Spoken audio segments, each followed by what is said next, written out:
So welcome everyone to LinkedIn Pe Charcha episode 17. It's going to be a power packed session because I have a very special guest in the form of Mr. Mayur Vyas with me today.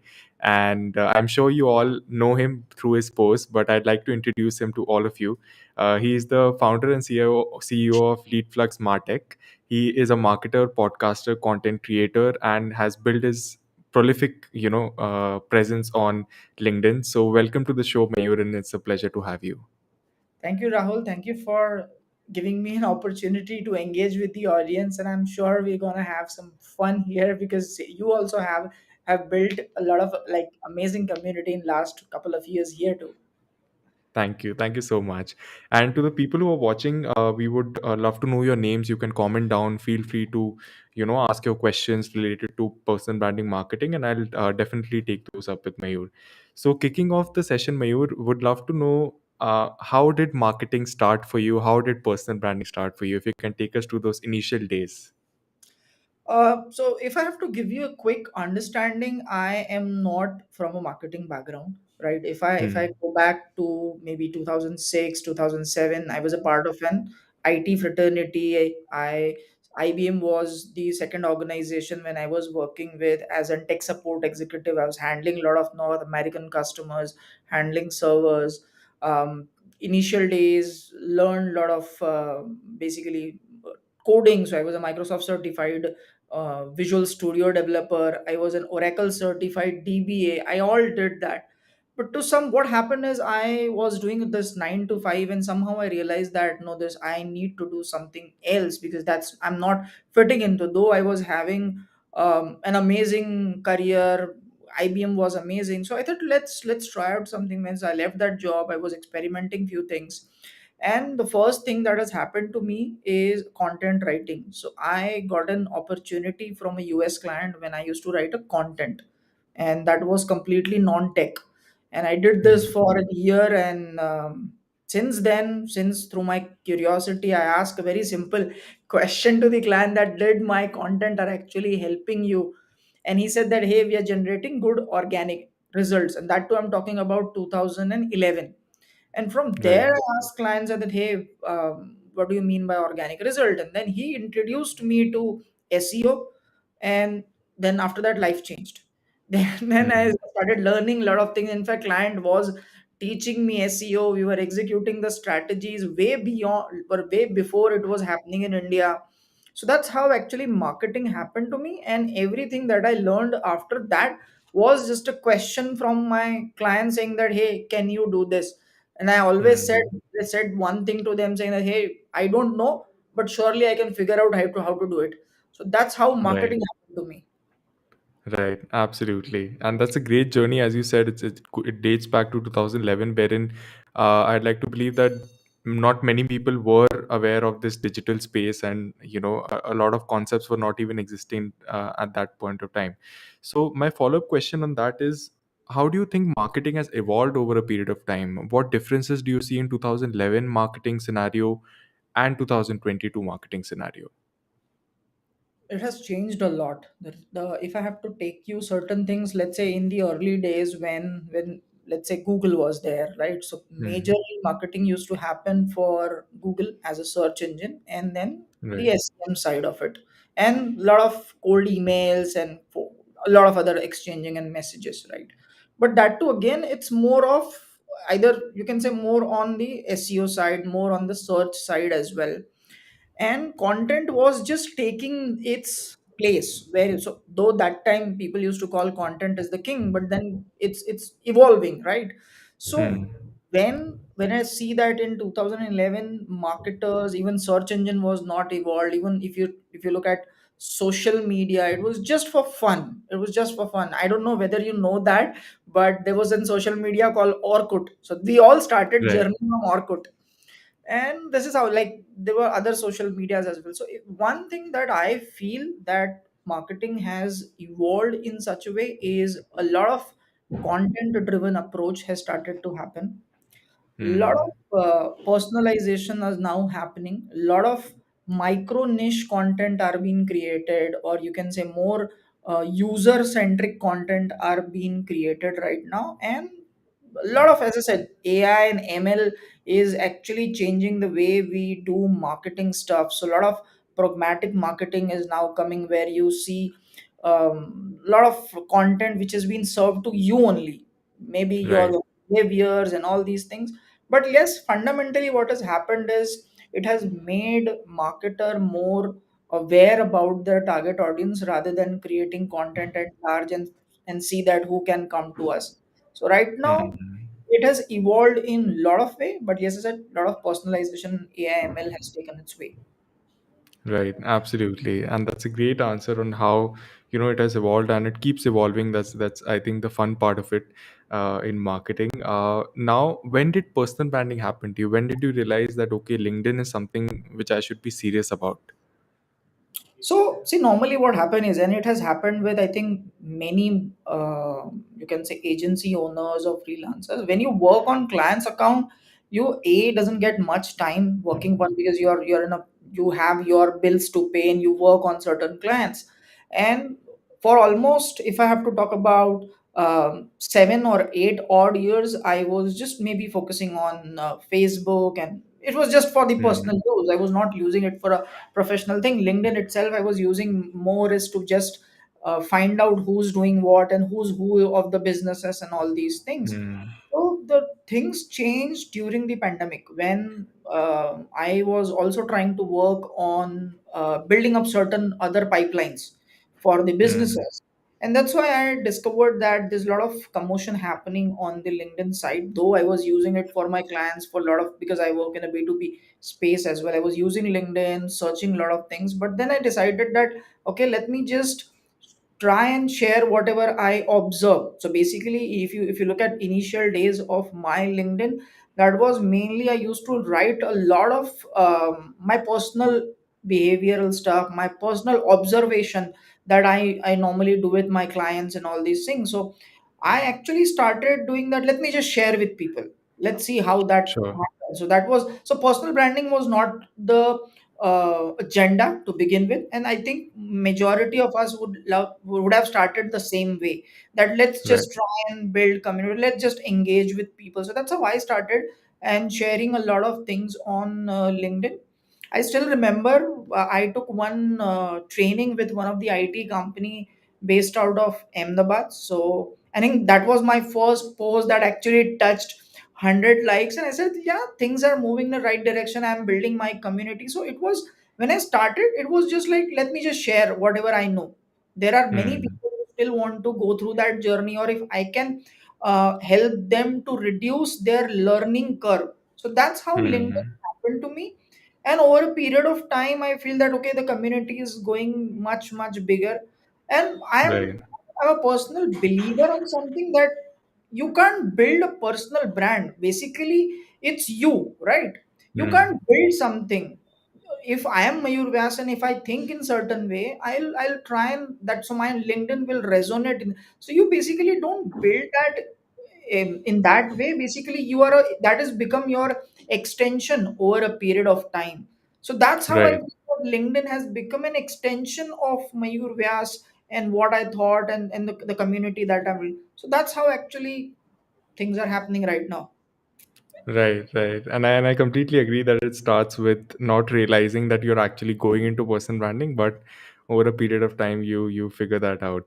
Now a lot of viewers who are watching this live or will be watching this in the future, there's this constant question in their mind that about personal branding. Many people want to start, have already started, are in the middle of the journey. Now, since you interact with a lot of founders, a lot of entrepreneurs, a lot of people who want to build their personal brand, I'm sure you must have faced a lot of people making excuses and giving questions and counter questions that why should I do this? I don't have time for this, or I don't have, what benefit it will give me.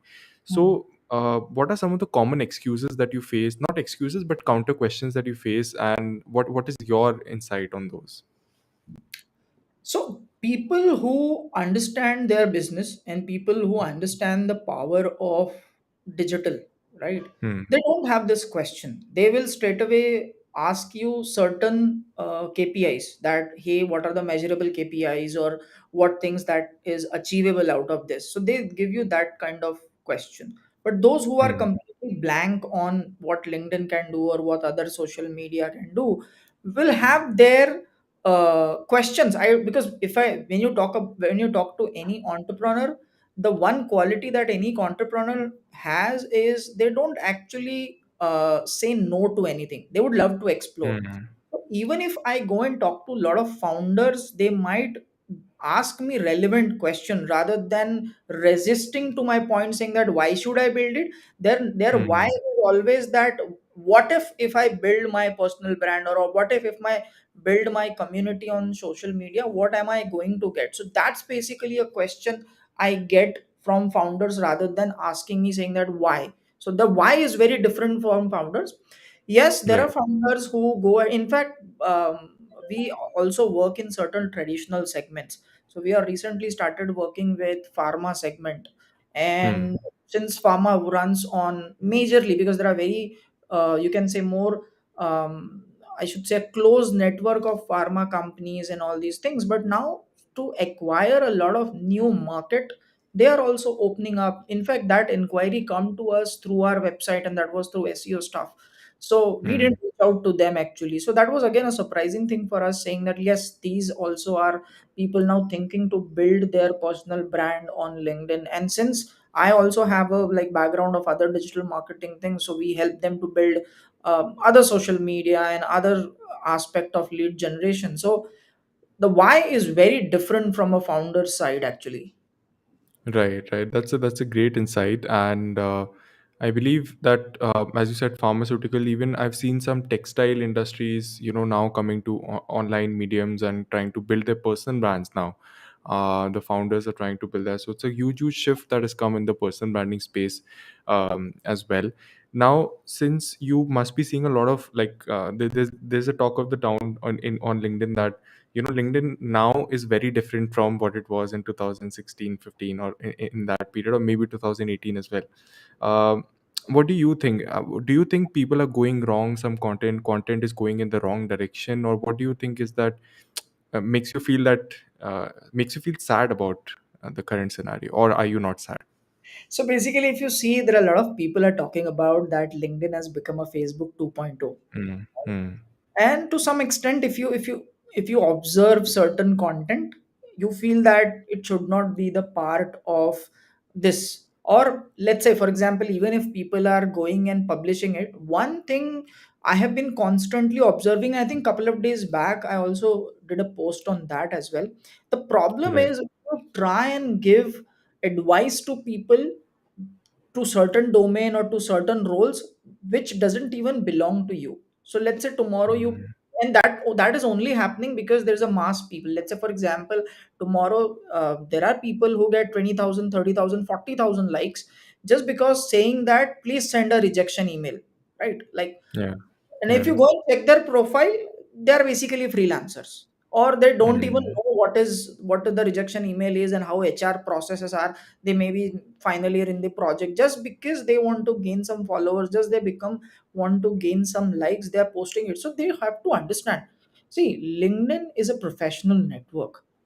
if you mm, are if you are having certain expertise, please share. So ideally, if I have to see LinkedIn, is I might use LinkedIn in three way, a or maybe all three way. One is if I'm a leader, if I have an experience, I'll share my experience and I right. learn from others as well.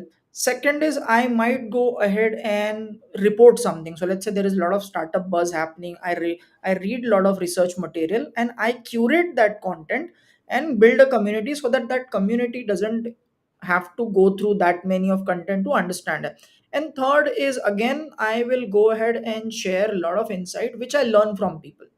It's okay. Mm, See, talking about your personal life is completely okay, but let's not give advice to people where you doesn't even belong. So that's one mm, thing which I have been constantly saying. I'm putting it loud everywhere that please do not give advice to people which where you doesn't even belong.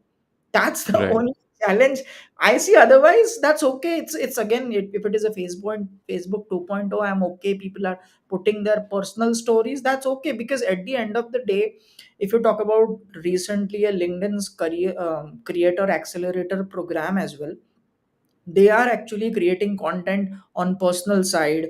They are actually focusing on linguistic content, so a lot of content in Hindi is also happening Mhm. on LinkedIn right now. LinkedIn supports almost 12 languages, so content can be created in multiple way. The only feel thing which I see it, it has to be genuine. Just so Mhm. authenticity is always respected rather than just maybe temporary, you want to become famous. Right, absolutely. A great, great answer, and I absolutely believe in what you said that um, just the search of some likes and comments can divert you. So it's very important. If you have diverted, it's fine, but just coming back to the real track and your maybe experience plus passion or interest as well. Maybe you don't have experience but have passion, are passionate towards something. You can share perspective, but as you said, the quotes and the motivational things, if you're not believing in those, not implementing those, then it doesn't make sense. We have a question wherein Ayman is asking, hi sir, how can I optimize my LinkedIn profile for organic growth? So what would be your tips on that? Yeah, so basically, this is where a LinkedIn SEO will come into the picture. See, just like any website, or when you if you understand SEO in certain way, so you can optimize your profile for certain keywords, provided that you are true with your profile. So let's say if you are an email marketer, right? Hmm.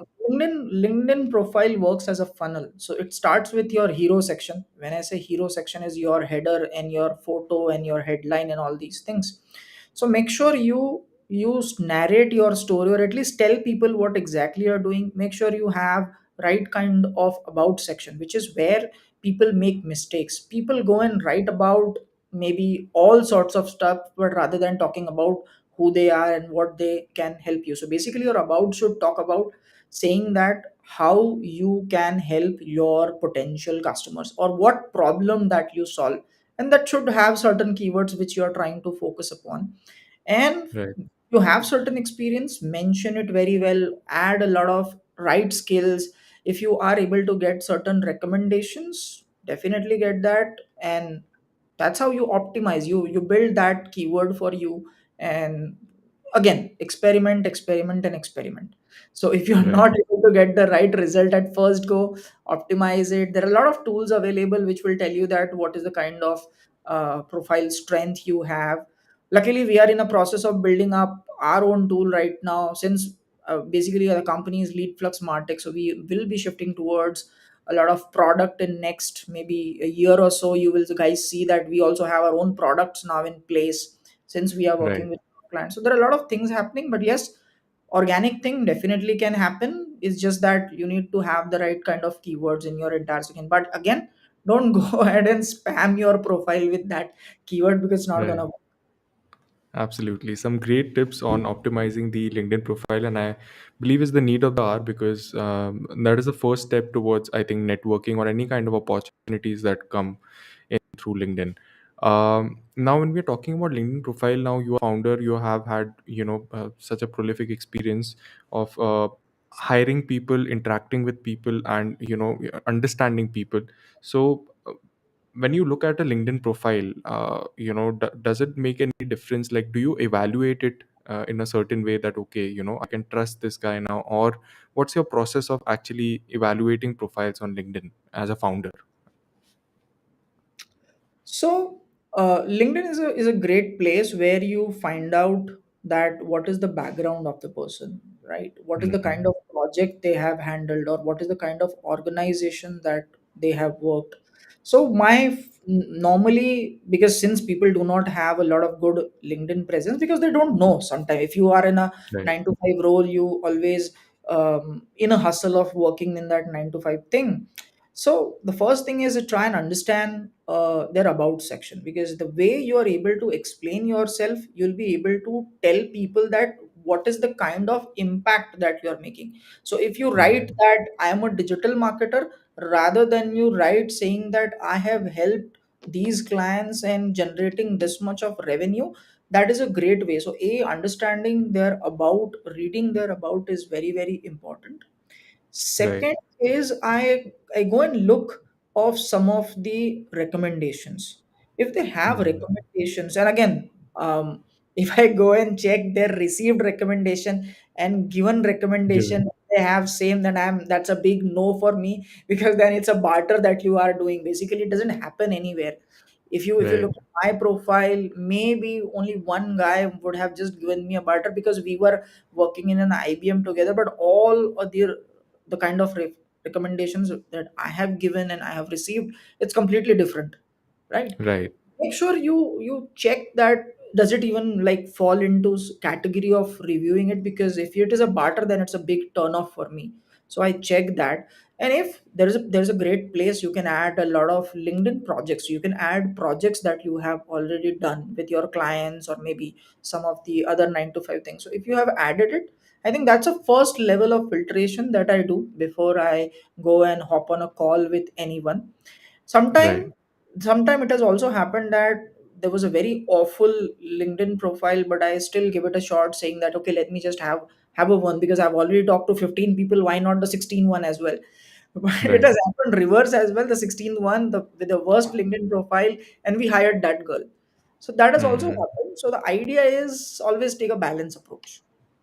Right, absolutely, and that further elaborates on the point that how important it is to, look at your profile seriously. Even 9 to 5, like I know posting content, not a lot of people like it or don't want to do it, but at least LinkedIn profile, I think in today's age should be optimized and kept up to date.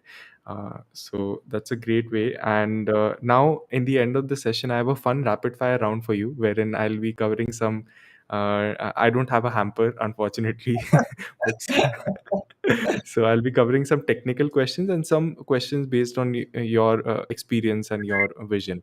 And you can answer whatever comes to your mind and explain also that why did you, come up with that Right. answer. So my first question is, does hashtag matter on LinkedIn according to you when it comes to content? A lot, a lot. The Right. reason How why, many would you say? so I would suggest not more than three hashtags. And the reason why hashtag matters is because it gives you visibility in that space. So let's say if you're in a marketing space, or if you're in a software development phase, when people are doing research trying to find out the content, Right. yes, it gives you visibility. So hashtag really work. Right. And so sorry the power cut happened, so my video went off, but That's okay. uh, we can continue. Sure. Section is basically who's your favorite content on LinkedIn? So there are plenty. I can't, if I go and talk about one or two, I'll be getting a lot of inbox messages, DMs. Why didn't you name us? But I have been like fan of a lot of content. I've been reading Justin's content. I have been reading Saurav's content. I've been reading your content. I have been reading Ananya's content. Plenty of them. Right. Right. I'm super happy that my name came there, so nothing like it. So thank you so much for that. My next question is that what is the worst feature about LinkedIn according to you? Like which has made you feel like, यार ये change हो जाए तो मजा आ I have a list of that actually. The reason why, because I have used that extensively, is first thing is, the first feature that I want is, people should not delete their experience. So once you add it, it has to be there.